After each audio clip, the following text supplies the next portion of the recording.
அன்பானவர்களே, அன்பு வணக்கங்கள். கோயிலுக்கு போறீங்க. ஒரு கோயிலுக்கு இல்லை, 1000 கோயிலுக்கு போங்க. 1000 கடவுளை வணங்குங்க.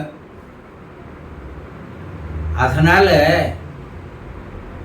ஏதாவது பயன் இருக்கா, பலன் இருக்கா, உபயோகமா இருக்கா? எப்போது சிந்தித்து பார்த்திருக்கிறீர்களா?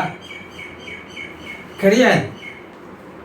உங்களை நீங்களே கேட்டுக்கொள்ள வேண்டிய கேள்விகள்னு பல இருக்கு. அதை உங்களுக்கு நான் எடுத்து சொல்றேன். அதை நீங்களே கேட்டு பாருங்க. இந்த கோயிலுக்கு போகணுமே, கடவுளை வணங்கணுமே, ஆனால் அதனால எந்த பயனும் இல்லையே. ஏன்? எல்லோரும் சொன்னாங்களே, இந்த பரிகாரங்கள் பண்ணுங்க, உங்க பிரச்சனை தீந்துரும் சொன்னாங்களே. நானும் பல ஆயிரக்கணக்கான ரூபாக்கள் செலவு செய்து பரிகாரங்கள் செய்தனே. ஏன் என் பிரச்சனை தீரல? என்னைக்காவது உங்களை நீங்களே கேட்டுன்னு இருக்கீங்களா? ஏன்னா இப்பத்தி ஜென்சி இருக்காங்க பாருங்க, வாலிபர்கள், படித்தவர்கள். அவங்க கோயிலுக்கு போனாங்கன்னா அவங்க வந்து கேட்கின்ற கேள்விகள் இருக்கு பாருங்க. பல கேள்விகள் சிந்தனையை தூண்டுகின்ற கேள்விகளாக இருக்கு. குருஜி, நானும் கோயிலுக்கு போனேன், ஆனா அங்க வந்து இருக்கிறவர்களை பார்த்தோம்னா எனக்கு தெரிஞ்சவங்க தான், என் ஊர்ல இருக்கிறவங்க தான், என் தெருவில் இருக்கிறவங்க தான். அவனை மாதிரி ஒரு அநியாயம் பண்றவனை, அக்கிரமம் பண்றவனை நான் பார்த்ததே இல்லை. அளவுக்கு அதிகமா வட்டி கொடுத்து ஏமாத்துறவன், ஊர் பணத்தை எல்லாம் கொள்ளையடிக்கிறவன், குடிகாரன், தவறான உறவுகளை வச்சுன்னு இருக்கிறவன், இப்படி ஒழுக்கம் கற்றவர்கள் எல்லாம் கோயிலுக்கு வராங்களே. அப்ப நாங்களும் கோயிலுக்கு போறோமே, எங்களுக்கு அவங்களுக்கு என்ன வித்தியாசம் இருக்கு? கடவுள் அவங்களுக்கு அனுகிரகம் பண்றானா? அப்படின்னா அப்படிப்பட்ட கடவுள் எங்களுக்கு வேண்டாம். நாங்க கோயில்ல போய் வணங்க வேண்டிய அவசியம் இல்லை என்று கூறுகிறார்கள். நியாயமா தானே இருக்கு. என் பெற்றோர்கள் என்னை கோயிலுக்கு கூப்பிட்டாங்க, நீங்க போய் வணங்குங்க, எனக்கு அதில் நம்பிக்கை இல்லை, நீங்க ஒன்னா போங்க, உங்களை நான் தடுக்க மாட்டேன்னு சொல்லிட்டேன் குருஜி. எங்க அப்பா அம்மாவை சொல்லிட்டேன். எனக்கு கோயில் போக பிடிக்கல. போனா அங்க நடக்கிற கூத்தெல்லாம் பார்க்கும்போது எப்படி இறைவன் இவர்களுக்கெல்லாம் வந்து அனுகிரகம் பண்ணுவான்? அப்ப அவன் இறைவன் தானா? நியாயமான கேள்வியா இருக்குல்ல. கொஞ்சம் யோசனை பண்ணி பாருங்க. நீங்களும் சுத்தமா தான் போறீங்க, நீங்க மன உருகி வேண்டீங்க. ஆனா அவன் குடிச்ச, நேற்று ராத்திரி குடிச்ச வாசனை போல அதே வாசனையோடு அவனும் கோயில்ல வந்திருக்கிறான், எனக்கு பக்கத்தில் நிற்கிறான். சுற்றி இருக்கிறவங்களுக்கெல்லாம் இந்த வாசனை அடிக்குது. அவன் இன்னும் முழுமையான நிலையில வரல. அப்ப இறைவன் எனக்கு அனுகிரகம் பண்ணுவானா, அவனுக்கு அனுகிரகம் பண்ணுவானா? இப்படி கேட்பவர்களும் இருக்கிறார். இதெல்லாம் உலகத்தில் சாதாரணமா நடந்துட்டு தான் இருக்கு. ஆனா இன்றைய இளைஞர்கள், வாலிபர்கள் இந்த ஆன்மீகம் என்ற ஒரு பக்கம் வராத இருக்கிறதுக்கு காரணம், கடவுளை வணங்காத இருக்கிறதுக்கு காரணம் என்னன்னா, இந்த உலகத்தில் நடைபெறுகின்ற இந்த கூத்துக்கள் எல்லாம் பார்க்கறாங்க. வரிசையில் நிற்கிறான். அவன் பாவம் பல மைல் நடைப்பயணம் செய்து இறைவனை காண வந்திருக்கிறான். அவன் பட்டினியா வந்திருக்கிறான், இறைவனுடைய நினைப்போட வந்திருக்கிறான். அவனை 10 மணி நேரம் நிக்க வைக்கிறான். சொகுசு காரில் வந்து இறங்குறான். 5000 ரூபாய் டிக்கெட் கொடுக்குறான், வாங்குறான். அவனை எத்தனை நேரம் கடவுள்கிட்ட நிக்க வைக்கிறாங்க. என்னங்க நியாயம் இது? அப்ப 5000 ரூபாய் கொடுக்கிறவனுக்கு தான் கடவுள் அனுகிரகம் செய்வார்னா, அப்ப இவெல்லாம் எதுக்கு போனோம்? இப்ப கடவுள் கூட பணக்காரன் பக்கம் தான் இருக்காரா? அநியாயம் செய்யறவன் பக்கம் தான் இருக்கிறாரா? அக்கிரமம் பண்றவனுக்கு ஆதரிக்கிறாரா? ஒன்னும் புரியலையே என்று இன்றைய வாலிபர்கள் கேட்கின்ற கேள்விகளுக்கு பதில் கூற முடியாத பெற்றோர்கள் தான் இருக்கிறாங்க. சரி, பெற்றோர்களே போறீங்க, கடவுள்கிட்ட போய் என்ன வேண்டீங்க?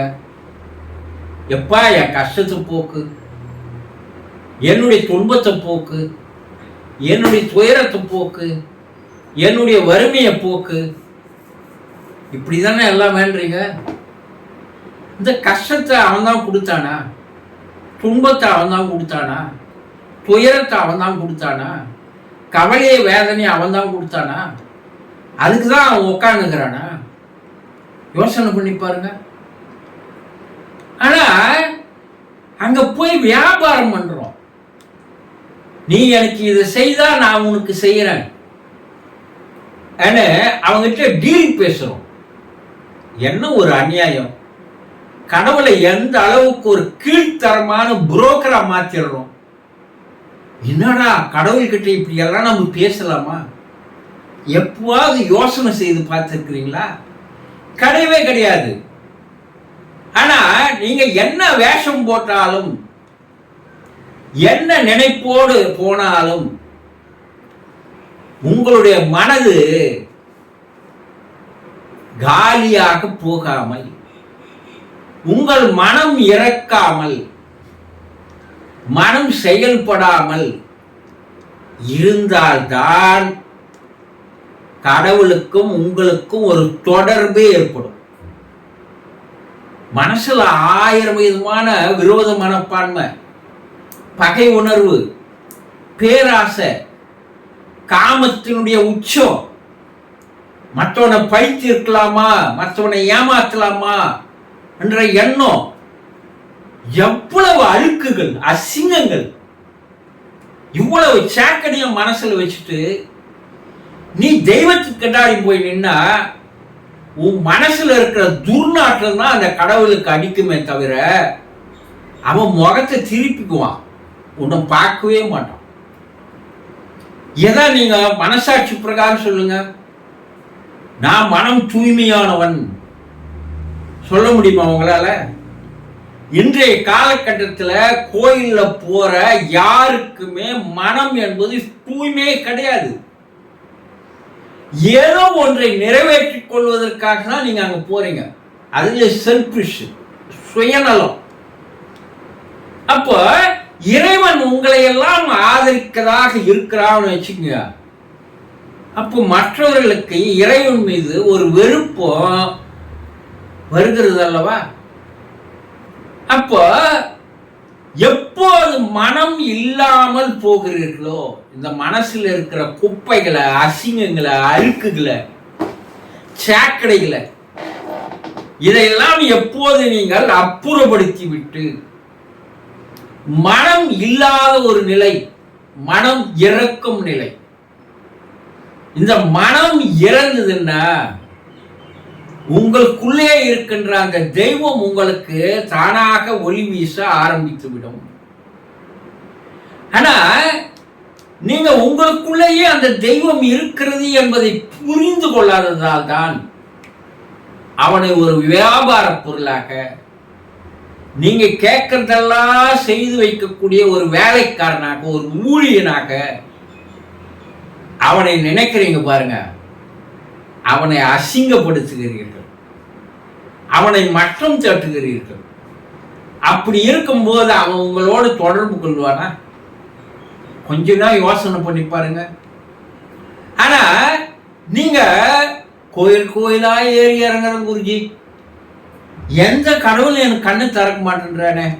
அண்ணா நீங்க மனசுல சாக்கடை வச்சு நாங்க போனீங்கன்னா கண்ணு திறப்பானா? மூக்கையே திறக்க மாட்டான், மூடிக்குவான். அப்போ ஒரு இறைவனோடு தொடர்பு கொள்வது எப்படி, அவனோடு இணக்கமாக செல்வது எப்படி என்பதை தெரிந்து கொள்ளாமல் மனதை பளிங்கு போல, மனதை ஒரு மழை துளி போல, மனதை அன்று பூத்த ஒரு மலரை போல நீங்கள் வைத்துக் கொள்ளாமல், நீங்கள் சுயநலத்தோடு பேராசையோடு பழி வாங்கும் குணத்தோடு மற்றவர்கள் மீது பழி போடுகின்ற எண்ணத்தோடு ஏமாற்றுகின்ற குணத்தோடு இது மாதிரி பல்வேறு தீய குணங்களை உங்களுக்குள் வைத்துக் கொண்டு நீங்க இந்த கோயில் இல்லை 1000 கோயில்கள் போய் நீ வணங்கினாலும் அதனால உனக்கு பைசா பிரயோஜனமே கிடையாது. உங்களை நீங்கள் ஏமாற்றிக் கொள்கிறீர்கள் என்பதை முதல்ல தெரிஞ்சுக்குங்க. இறைவனை ஏமாற்றுகிறீர்கள் இரண்டாவதாக, மூன்றாவதாக உங்களை பார்த்து கொண்டிருப்பவர்களை ஏமாற்றுகிறீர்கள். அப்போ ஏமாற்றுகின்ற ஒரு குணம் உங்களுக்கு இருக்கும் வரை இறைவன் உங்களோடு தொடர்பு கொள்ளவே மாட்டான், உங்களோடு அன்பு வைத்துக் கொள்ள மாட்டான், உங்களை அரவணைக்க மாட்டான், உங்களுக்கு அருளும் ஆசியும் வழங்க மாட்டான். இதையெல்லாம் தெரிந்து கொள்ளாமல் நீங்கள் மனதை கலங்கமாக வைத்துக் கொண்டு தீய எண்ணங்களோடு, தீய நடத்திகளோடு, தீய வார்த்தைகளோடு இதெல்லாம் இருந்ததுன்னா இந்த ஜென்மம் அல்ல, எத்தனை ஜென்மங்கள் எடுத்தாலும் இறைவன் உங்களோடு தொடர்பு கொள்ளவே மாட்டான் என்பதை தெளிவாக தெரிந்து கொள்ளுங்கள். நீங்கள் கோயிலுக்கு போறது வேஸ்ட், நீங்க பரிகாரம் செய்யறது வேஸ்ட், உங்களை நீங்கள் ஏமாற்றிக் கொண்டு காலம் கழிக்கிறீர்களே தவிர இறைவனை ஏமாற்றவே முடியாது என்பதை தெளிவாக தெரிந்து கொள்ளுங்கள். சந்தோஷம்.